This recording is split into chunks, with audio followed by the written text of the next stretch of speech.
Ladies and gentlemen, I'm here on behalf of the Conservative Party of Britain to express solidarity with the people of Burma at this terrible time and to salute the incredible bravery of the monks and nuns and the ordinary people who are today marching through the streets of Rangoon.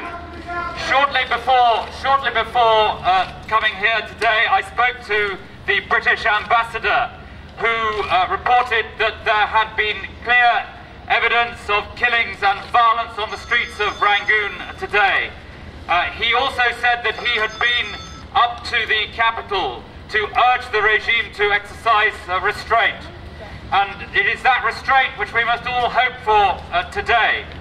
We are obviously very disappointed that the new resolution was not passed in New York yesterday. But there is hope that China and India, both of whom have great power in this situation in Burma, that both those two countries are putting pressure on the regime to show restraint at this time.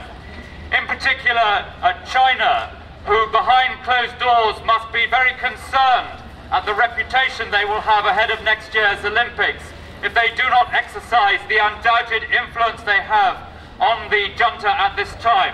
And we also know that there are people within the junta who are less intransigent than others, and we hope very much that their voice will be heard. What is now required is for the United Nations to get involved in the issue in Burma, for people from the United Nations to go to Burma and engage with the regime and with the opposition. What is required is for the junta to tear up the bogus roadmap for political reform and engage in real reform with the leaders of the opposition in Burma. And thirdly, we need the immediate release of Aung San Suu Kyi and the political prisoners who are detained unlawfully in Burma today.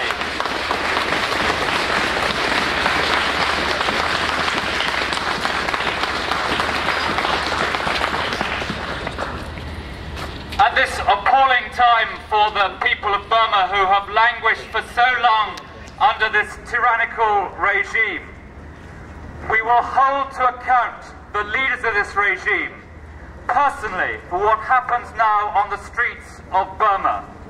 not only in terms of the increased personal sanctions proposed by President Bush earlier this week, but also in terms of referring them to the International Criminal Court for the actions which now take place in Burma.